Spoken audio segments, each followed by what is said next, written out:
Hello and welcome to the channel. If you're a fan of scary stories, you've come to the right place. On this channel you'll find stories that are true, some are fictional, but as long as they send a chill down your spine and make the hair at the back of your neck stand up. A fair warning though, some stories contain graphic, violent or sexual content, so viewer discretion is advised. So without any further ado, let's get into it. Very Important Persons, written by the Vespers Bell.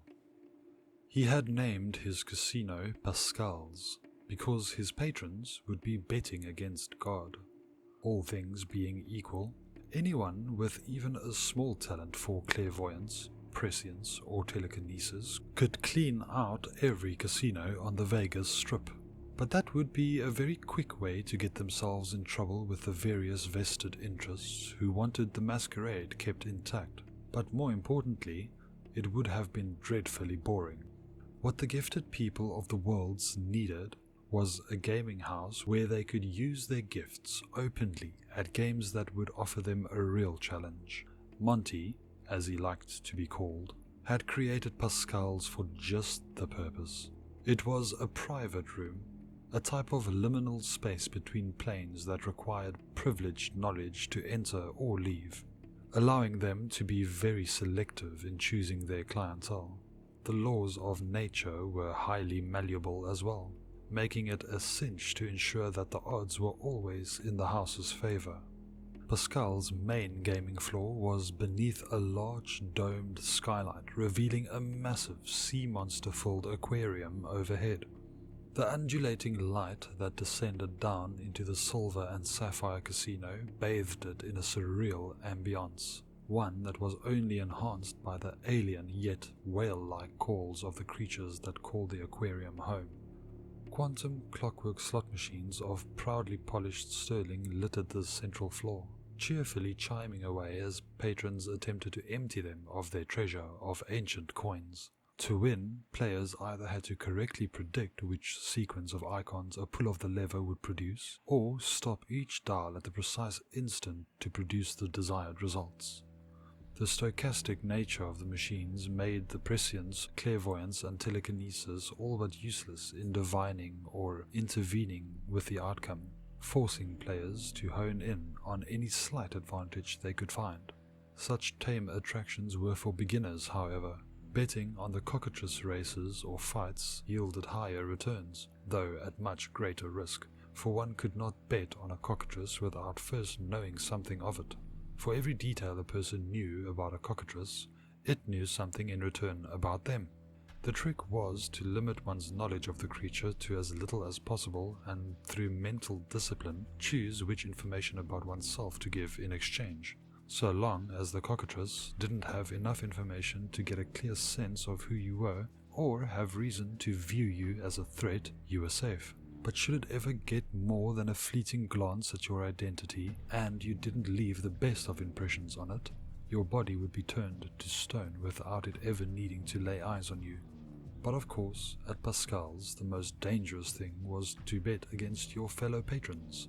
As with any casino, making sure the guests didn't get too rowdy was essential, and this was especially true with the clientele that visited Pascal's. The waitresses were all members of a high human clan known as the Orleans. They were golden-skinned with tall elfin ears, raven black hair and void black eyes, and were exceptionally talented at foreseeing trouble and diffusing it before it got out of hand. Should that prove to be insufficient, tall and slender automata of quantum clockwork kept a careful vigil, able to spring to life in an instant should the need arise. How these two mysterious humanoids came to work for Pascal's, or if they had any prior association with each other, was a subject of rampant speculation among the patrons. What was clear, however, was with such a fearsome retinue of bodyguards at hand, guests seldom had reason to feel ill at ease at Pascal's. Despite this, Monty couldn't help but feel an unexplained sense of dread begin to well up inside him as he was approached by a waitress with an anxious expression on her ageless and shining face. Mr. Monty, sir, the Darling twins are here," she said in a hushed tone, taking the greatest of care not to be overheard.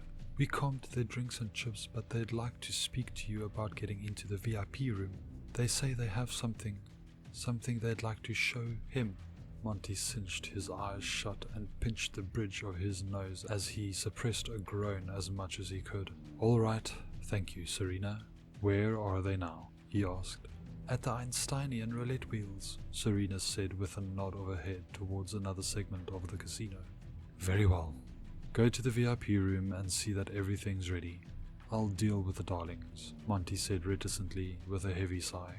Of course, Mr. Monty, Serena said with a curtsy of her black cocktail dress before scampering off to the VIP room. Monty pointed at two of the silver automatons, indicating that they should accompany him. With a small amount of mechanical whirring and clanking, each automaton roused itself and lumbered along at its master's side. Checking to make sure that his concealed pistol was drawable at a moment's notice, Monty cautiously jaunted into the roulette section of the gaming floor, having mentally prepared himself for the worst. The darlings were not hard to spot, as most of the other patrons had discreetly vacated the area, if not the casino, the instant they saw them. Black-haired and blue-eyed, he in a dark tuxedo and she in a dazzling red evening dress, both of them looking like they had stepped straight out of the 1950s. The waitresses all gave them a wide berth, and the croupier manning the wheel looked like he was severely attempting to rig the thing to ensure they won.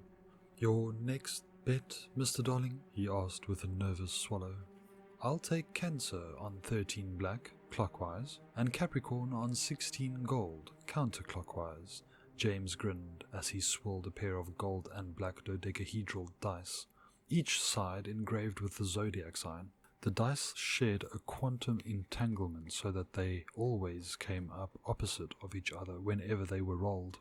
It also made it extremely difficult for the outcomes to be predicted or manipulated. Mary, darling, how much do you think we ought to wager this time? I think we've managed to collect a big enough pot that I'd be quite upset if we lost it all now, so let's go all in, she beamed, shoving the pile of several 100,000-point chips towards the croupier. Her sadistic gaze darted around the room wildly at the frightened staff, the lot of them looking like they were just waiting for the axe to drop. All in at 340,000. Very good. Base odds are 1 to 924, and the payout is 1 to 1. Good luck, sir. With a firm shove, the croupier spun the Einsteinian roulette wheel, which actually consisted of an inner and outer hub that spun in opposite directions. James opened his palm, letting Mary blow on his dice for good luck before rolling them onto the wheel. The black die landed in the clockwise outer hub, and the gold die into the counterclockwise inner hub, so that was a good sign. Gradually, the wheel began to slow, and when both dice had settled firmly into a slot, the croupier stopped it entirely so that they could get a good reading of it. The black die had landed with Cancer facing up in number 13, and gold had landed Capricorn up in number 16. The croupier, waitresses, and even Monty himself let out a sigh of relief at the darlings' win, even though the darlings themselves seemed rather nonplussed at the outcome. Win again, do we? I swear there was a Twilight Zone episode about this, James lamented as the croupier pushed the chips towards them. Maybe we should try to track down Veronica's circus. I'm sure they have some rigged games there that will give us plenty of excuses to slit some throats, Mary suggested, her hand actively resisting the urge to draw her knife from her side. Now, none of that. If there's one thing I won't tolerate from you two, it's insulting our hosts, Monty said with the most good-natured smile he could muster, whilst making sure his automatons were no more than a few steps behind him.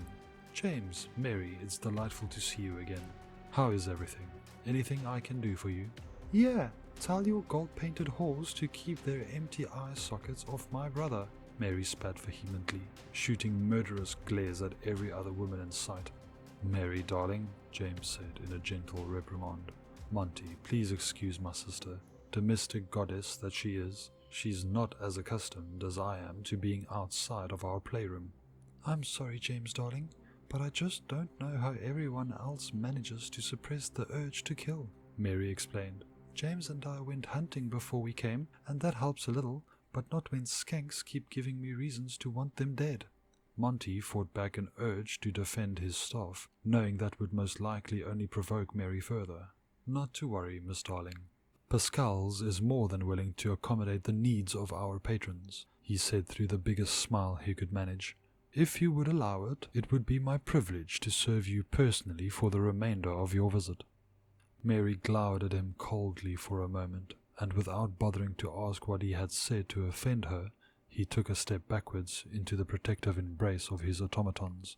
"It's Mrs. Darling," she hissed at him through clenched teeth, possessively throwing her brother's arm around her. "Of course, my apologies, Mrs. Darling," Monty said with a contrite bow. "I was told that you two were looking to get into the VIP room. I can't see why, since our standard games are clearly far beneath your ability. If you want more of a challenge, the very important person can give you that. However, since he has not personally issued you an invitation, I will have to insist on seeing what sort of tribute you intend to offer him. It's not another severed head, is it?" "Of course not. He didn't appreciate the last one," James replied with a smug smirk. Reaching into his jacket pocket, he pulled out a small satchel. He plucked out a marble-sized orb of translucent bluish-green amber. It glowed slightly, seeming to radiate thin trails of vapor, all while pulsating rapidly as if to the rhythm of a tiny heart. Within the orb's volume was a spinning pupa, emblazoned with an occult sigil that Monty did not recognize. "Is that ichor?" Monty asked, squinting as the light from the orb strained his eyes slightly. "From a slain titan of a far-off plane, yes sir," James nodded. "Got a whole purse full of it. Not something that's likely to come through this place again. If the very important person would like to add it to his collection of curiosities, then he'll be seeing us now, or not at all." "And may I ask, where is it that you acquired this ichor?" Monty asked. "A real estate agent," both darlings replied simultaneously. Monty studied them for a moment, ultimately deciding not to press any further. "Very good then, right this way, Mr. and Mrs. Darling. The very important person will be seeing you now," he replied as he packed their chips into a carry-all for them. With excited smiles and manically gleaming eyes, the darlings followed him arm in arm away from the busy gaming floor and up a flight of spiral stairs, ascending into the aquarium above. The water quickly dampened the sound of the bustling vice den below, and all they could hear was the gentle lapping of water and forlorn wails of aquatic beasts. Serena held the door at the top of the stairs open for them, but said nothing and kept bowed to avoid eye contact with either of them. The VIP room traded the silver and sapphire of the casino below for an even more ostentatious platinum and diamond, transparent walls and ceilings offering a nearly 360-degree view of the spectacle surrounding them. The room was adorned with crystal chandeliers, furnishings, and statues that gleamed as if they were carved from imperishable ice, and an impression that made all the more remarkable by the abundance of fireplaces in the room. An Orlean played enchanting music upon a pristinely white grand piano, and at the head of the VIP room sat the very important person. Though he was roughly the mass of a grizzly bear, his proportions more closely resembled those of an infant. His head in peculiar was disproportionately large and lopsided, held in place by a specially made headrest. In fact, his entire throne seemed to be a custom-made mobility device of some kind. It was forged from the same quantum clockwork as the slot machines and automata, and seated upon an assembly of a dozen pairs of mechatronic crawling legs. Aside from a few wisps of red hair, he was bald, and his left eye was enlarged to the point that it was no longer mobile. His burnt orange skin was mottled, aged, and saggy, as though in spite of his massive size he had recently lost a vast amount of weight. His lumpy body, with all its rolls of fat and stunted limbs, gave him an appearance vaguely suggestive of the caterpillar from Alice in Wonderland, an impression which was enhanced by the presence of a hookah on his table. The base of the hookah looked to be a seeing stone of some kind, as the smoke within it swirled to form strange and prophetic visions that presumably became clearer once the fumes were imbibed. Despite his odd proportions, the very important person was dressed in a midnight blue pinstripe suit and cravat. with diamond-studded cufflinks. The table before him was laid out in a lavish banquet which oddly seemed to be completely untouched. A pair of the Orlean waitresses stood at attendance, should he want for anything, and he was flanked on all sides by security automatons. "Now what have I told you two about threatening staff and patrons?" the very important person demanded, his goblin-like voice surprisingly harsh and shrill for a being of his size. "Sir, I assure you that my sister and I have been on our very best behavior," James beamed at him. "Then tell your little psycho Stepford wife there to stop calling my girls whores and skanks," he wheezed, gesturing to a mechatronic display unit built into the left arm of his chair. James sneered at him, his monstrous and sadistic temper starting to seep through the cracks of his cheerful public demeanor. "You don't talk that way about my sister," he growled. The very important person dismissively waved a stunted arm at the threat. "You two are bad for business, and worse for my disposition. So you had better have brought me something pretty damn valuable to compensate me for the trouble," he told them. "They have, sir. Gems of crystalized ichor from an unknown titan," Monty said obsequiously. "A truly generous gift." "Oh, I'm sorry. Did I say it was a gift?" James asked, vicious smiles coming across both his and his sister's faces. "Mary, darling, did I ever say it was a gift?" "Absolutely not, James, darling. Monty here might have thrown the word tribute out there at some point, but we never said anything of the kind," Mary stated, grinning at the now terrified expressions of Monty and the Orleans and the now open irritation of the very important person. "No, Ducky, we came here because we would like to play you for them. That's it, if you're willing to bet something of equal worth." "Don't waste my time, darlings. What do you want?" the very important person demanded sharply. "We want to know how we can find Emrys," James replied, equally to the point. The very important person immediately scoffed at this. "I've already told the Ophion Occult Order that I won't," he began. "We're not here on behalf of the Order. Emrys broke into our playroom, humiliated us, and killed our pet Vogathost," Mary screamed, her face twisted in vindictive rage. "We want him dead, and you know where we can find him." "That ain't my problem, Ducky. And if the Ophion Occult Order couldn't bribe or threaten me into helping them, what makes you think you can?" the very important person asked snidely. Faster than they could react or even realize what was happening, Mary pulled out a long butcher's knife from beneath her dress and threw it straight up with such force it impaled itself into the crystal ceiling. There was a horrible cracking sound as hairline fractures began to spread out from the punctured point, and the diamond groaned as it began to strain under the untold weight of the water above it.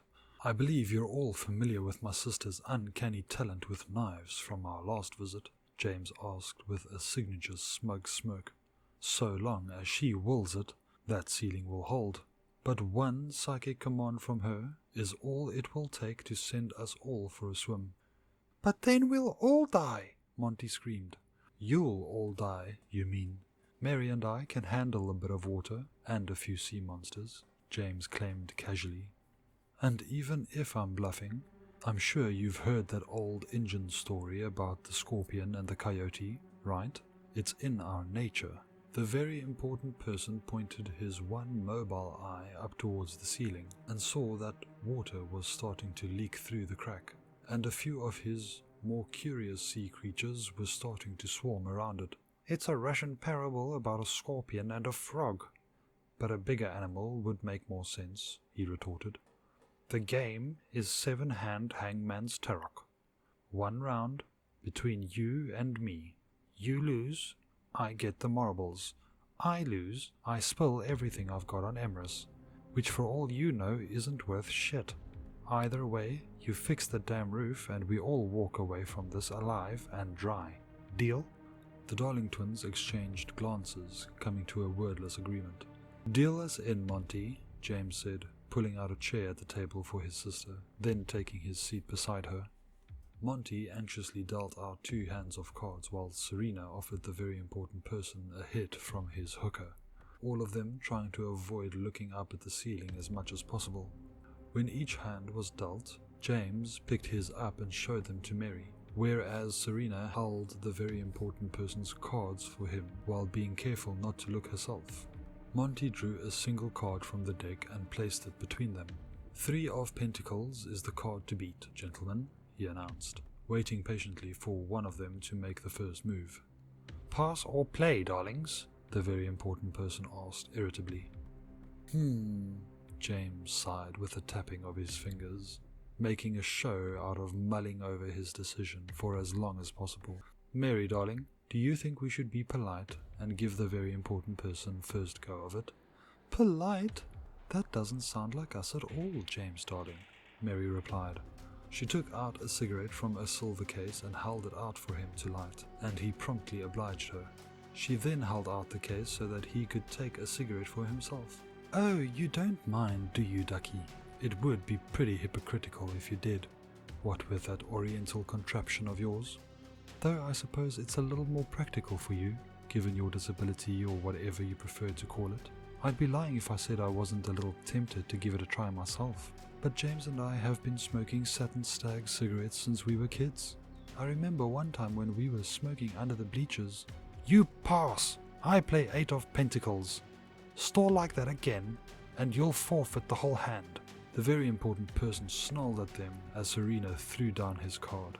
Mary's right eye began to twitch, and the cracks in the roof grew deeper as she twisted the knife further into it.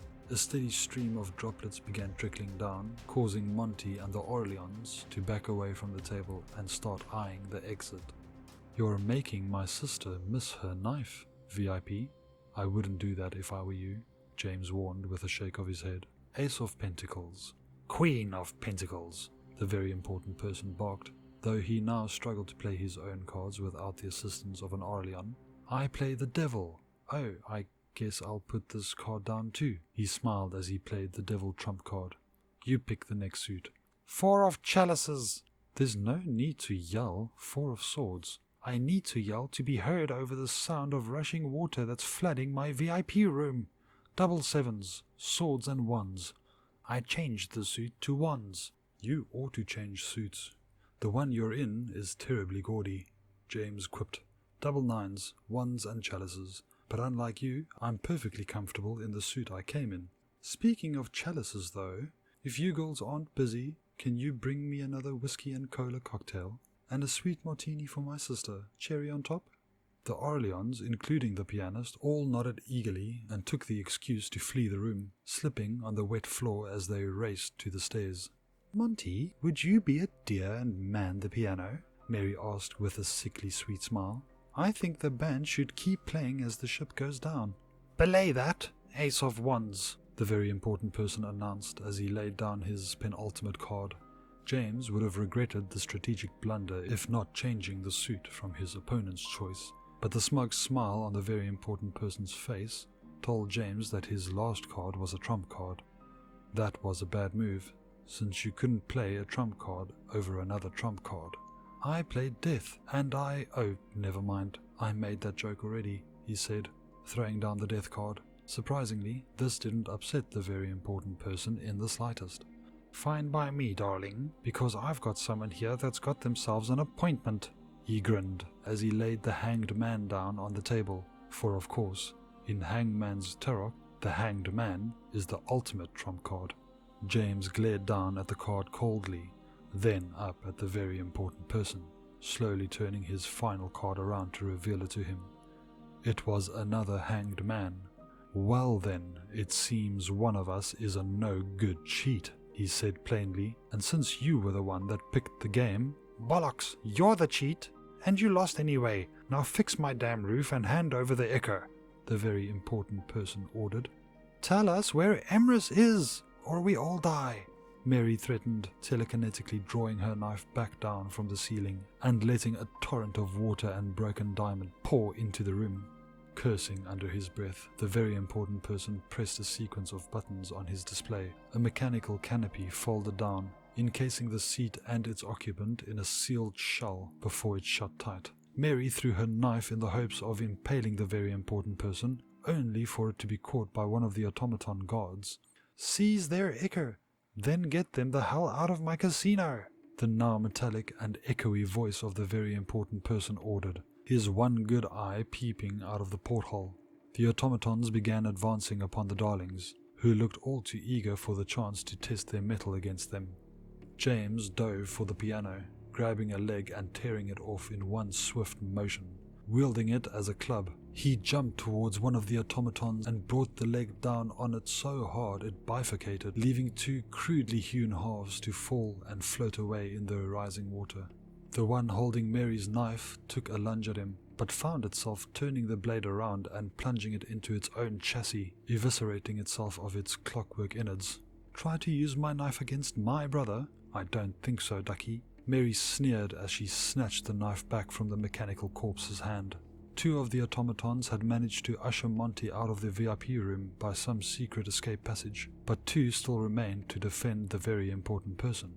The darlings poised themselves for an attack, but before they could make a move, the automatons each shoved an arm into the water and released a powerful thermoelectric shock. It was powerful enough to send each of the twins convulsing in agonizing muscular spasms, collapsing into the water and thrashing about without any bodily control. "Ha! Knew you two weren't as tough as everyone says," the very important person mocked triumphantly. "Now stay down if you know what's good for you."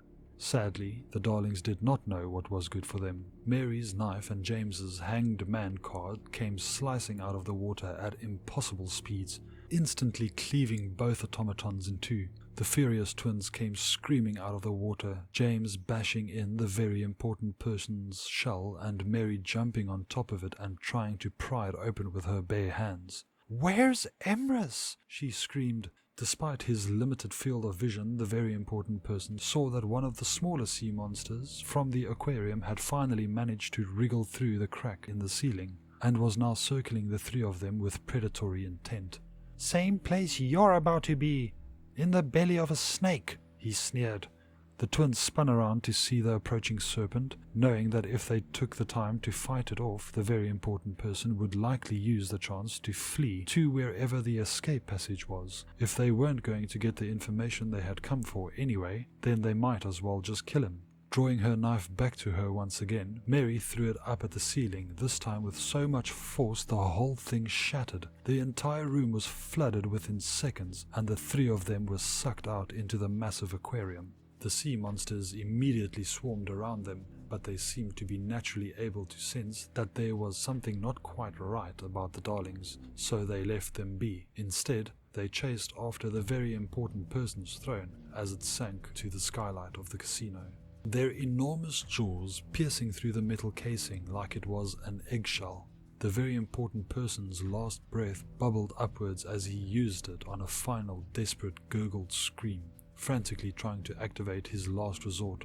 James put his arm around Mary and helped drag her to the surface, hoisting their bedraggled forms onto the cement deck above. Nearly the instant they were out, there was a thunderous, smashing sound from below as the skylight over the casino gave way, shattered by some secret weapon concealed within the very important person's throne. The contents of the aquarium rapidly drained down into it in a monstrous maelstrom, flooding the floors below it and ravaging everything in its path. "Well, that was a bust," Mary choked out through desperate gasps for air, to summon her knife out of the rapidly retreating whirlpool. "We still have no idea how to find Emrys. We didn't get to cash in our chips, and we didn't even get to kill any real people. Where's the fun in fighting robots?" "You want to know what the real kicker is?" James asked as he wiped salty water from his eyes. "I wasn't cheating. The VIP lost fair and square. That dastardly cripple legitimately owed us answers that we'll never get now." Mary groaned as the sheer magnitude of the night's events began to dawn on her. "Do you think Monty will ban us for this?" she asked, biting her lip nervously. "Oh, I wouldn't worry about that, Mary darling," James assured her. "At Pascal's, you bet against God, but having us as his enemies is a gamble even Monty wouldn't take." Thank you for watching. If you liked the video, hit the like button. Don't forget to subscribe and hit the bell icon so that you get notified for future videos. If you don't do these things, the like button will haunt your dreams and stalk your days forever.